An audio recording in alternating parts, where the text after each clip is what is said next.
June, honey, I got a song I wrote just especially for you. I'm going to sing it. Just for you. What is it? It's called Hey Good Looking. Oh. Okay.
So this says, Hank Williams Memorial, September 17th, 1923 to January 1953. He's only, I think, just about to turn 30.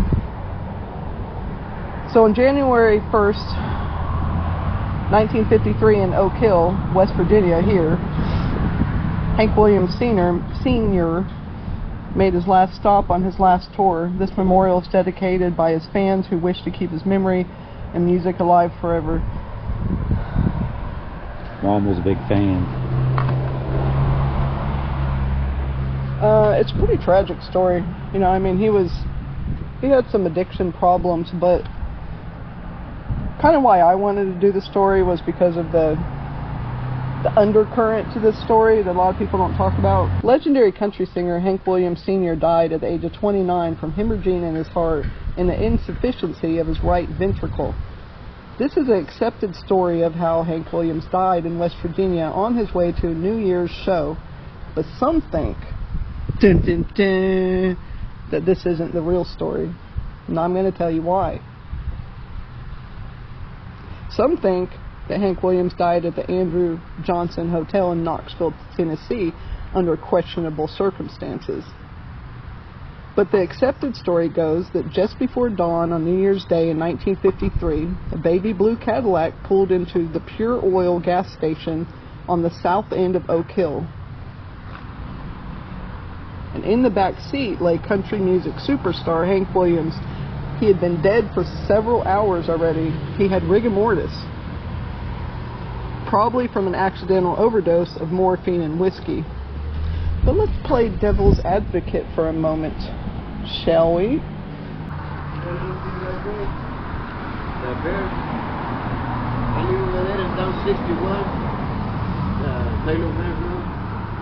They always clean.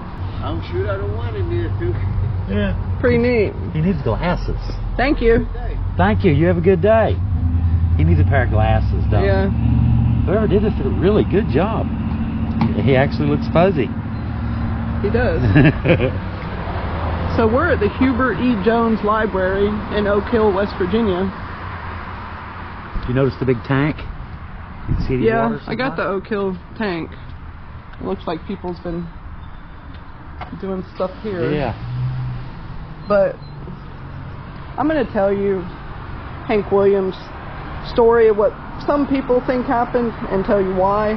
We're also going to, if we have time, visit what they call Hank's last stop as far as being alive, which is a restaurant. And okay, again.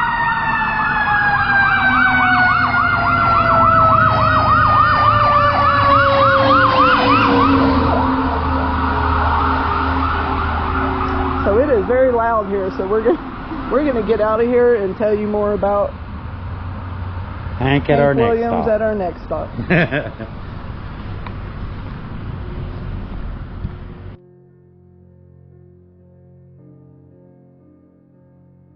Hank Williams Sr., or as his birth given name called him, Hiram, was born September 17, 1923, in Mount Olive, Alabama. He had an incredible country music career in his very short life. He recorded 55 singles that reached the top 10 of the Billboard country charts. He had 12 that rose to the #1 spots in the charts. He was by all accounts the modern father of country music, and he continues to hold that position today. Countless songs feature his name, his likeness, and most of them allude to his prowess as a country music man or his tendency to live an outlaw country singer's lifestyle. Without Hank Williams, country music might look a lot different. The golden years of country music might not have ever happened if it weren't for the legend of Hank Williams. Of course, Hank Williams lived one of those rock star lives that burns hot and flames out fast.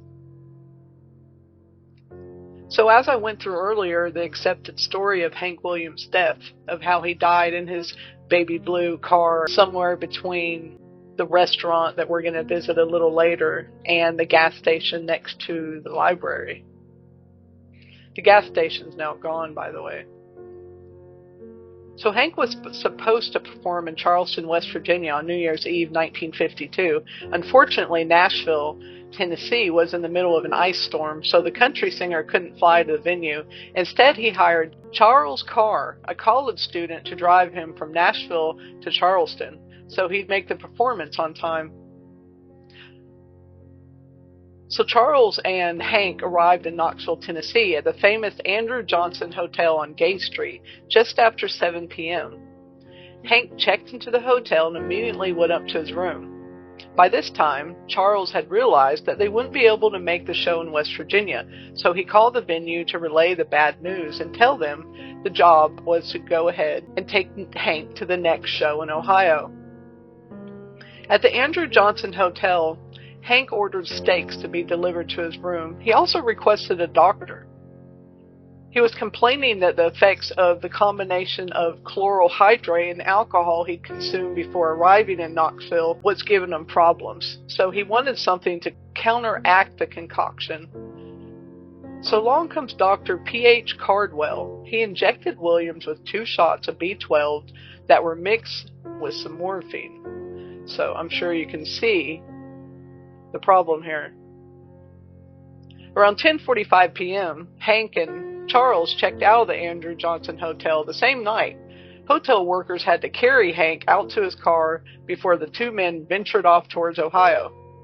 As the story goes, Charles allegedly stopped at a small 24-hour restaurant where he asked Hank if he wanted something to eat. He said Hank responded with a no, and they carried on.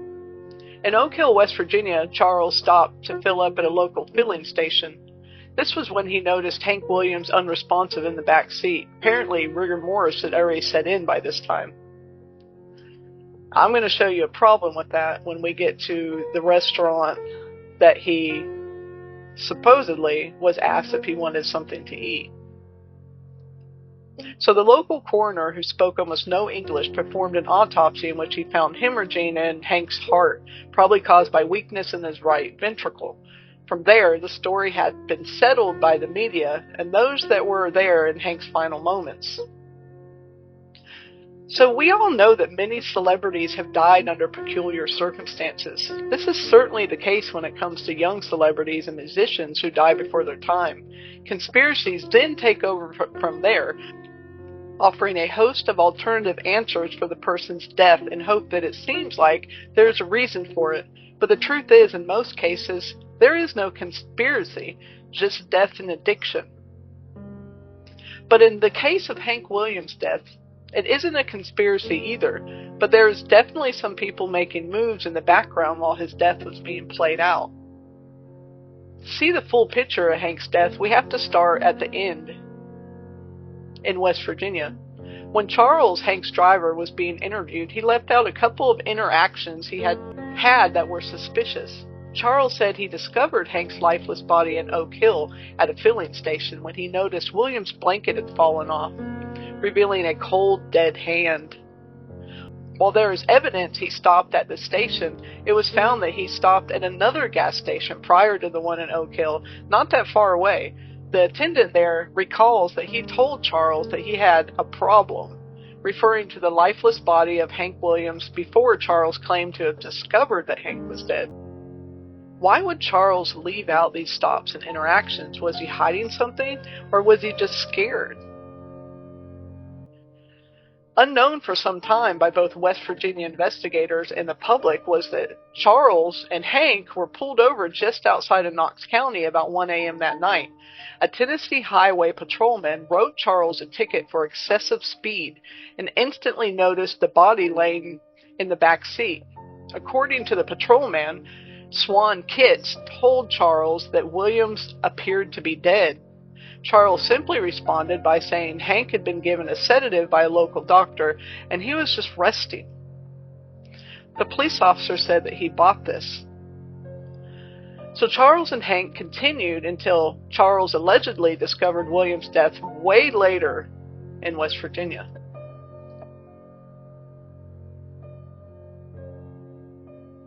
So the statements don't add up. The fact that Charles and Hank only stayed a couple hours at the hotel before running off in the middle of the night in an ice storm seems really suspicious. So what happened to Hank Williams Sr.? The person possibly responsible in this is Toby Marshall. Toby was a former alcoholic and prisoner, and he was a very bad advisor for the country star in peril.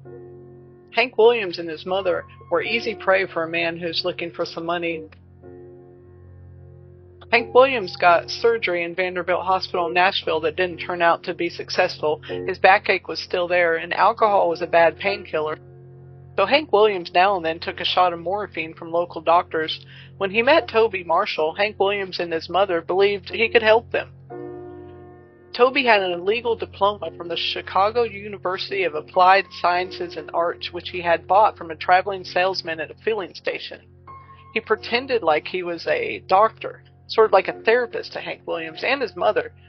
He also provided Hank with many drugs, including chlorohydrate, morphine, and several other things. His last prescription was 24 grams of chlorohydrate, December 1952. Chlorohydrate is a sedative that depresses the central nervous system. On December 30th, very close to Hank's death, Hank's mother called Toby and asked him to look after him once he got to Charleston. Toby's wife also died under suspicious circumstances, and her husband was interrogated in court. He was sent to prison and was acclaimed to have written a book about Hank Williams in which he states the death of Hank Williams was a suicide. This was all very convenient for Toby.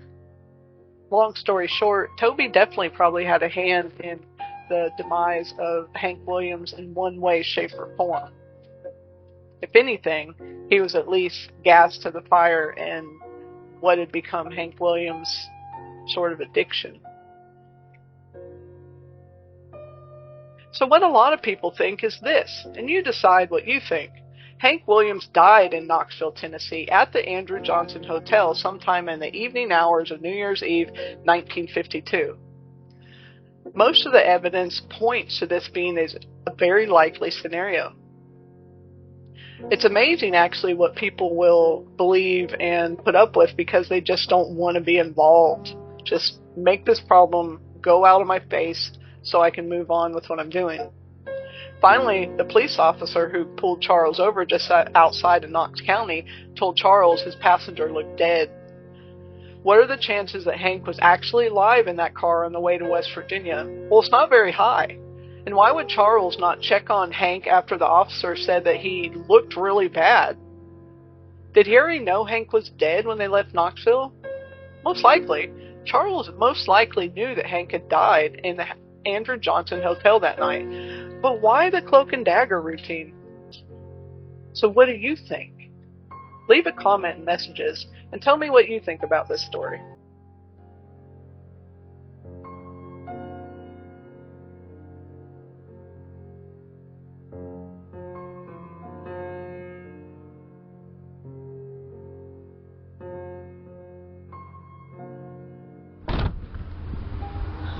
So we're in Skyline Drive-In, which is known as Hank Williams' last stop. So apparently on the way to Oak Hill, where he was found dead, the driver stopped here to eat something and asked Hank if he wanted something to eat, where Hank said no. The problem is that when I did GPS from the last location where he's found dead to here, it was only like 10 minutes, and according to the medical examiner here, he had rigor mortis, which means this stop. He was alive, and then 6 minutes later. So this stop he couldn't have been alive here. There's just no way. The driver had to have lied. So we're going to go in, and we're supposed to have some of the best hot dogs in West Virginia.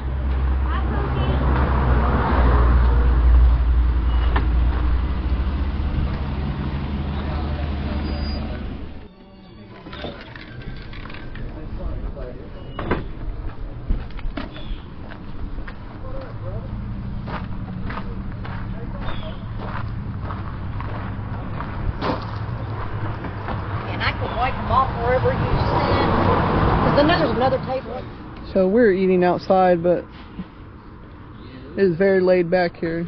Yeah, it's basically a little bar with a kitchen, and they've got this little area out here. I'm assuming that back in Hank's day, this was probably all parking lot.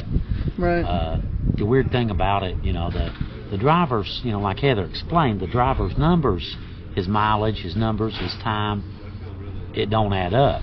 You know, the 2 and 2 is always 4. It's never 9. You know, so it's looking like maybe he did die in Tennessee.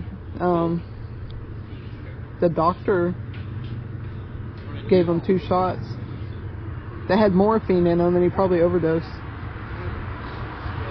Yeah. But either way, we'll never know. We're just kind of speculation, and we were hungry.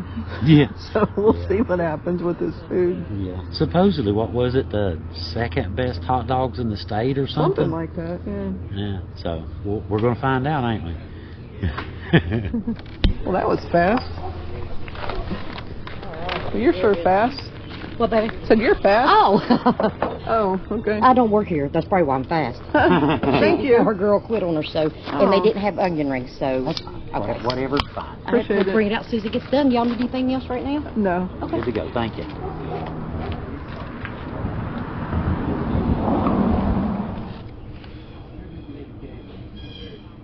So take a bite of the second, it's supposed to be one of the best hot dogs in the state. Yeah. You ready? Mm-hmm. By the way, while he's doing that, the woman that was just here was saying that everyone knows that when Hank got here that he was already dead. One of the workers. That technically this is where, you know, where the monument and all that stuff should be. So what do you think?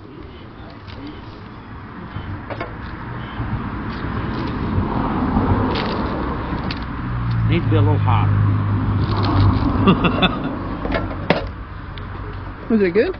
Yeah, it's good. I don't know about. They're good though. All right, I'm ready to eat. We've starved to death. Yeah, hold up. We had Applebee's coupons. Gift cards. Gift cards. From Applebee's. We sailed by Applebee's to come to Hank's $60 worth. Yeah, to come to Hank's last stop and have hot dogs. Applebee's too fancy for us. We're hillbillies. That's right. Now this is the inside of Hank's last stop. Look at that. You would think it would be, you know, a dude named Hank. And this is the last stop before you get out into the country. You know, the last stop for gas, drinks, food, whatever. But it's not. It actually means Hank's real last stop. But this is the bar. It's the original bar. Still there. That's the original one. But there have been a lot of people got drunk in here over the years, ain't they? Oh, yeah. Still do. Way more what they did then. I'll bet you that if Hank knew that, he would be pleased. Well, I appreciate y'all. Thank y'all for letting us film inside real quick. I just want to show the inside of the bar real fast. Thank y'all. Y'all have a great day. Hey, have a safe trip. Good hot dogs, by the way. Oh, thank you. Thank y'all. Y'all have a great day. And don't work too hard now.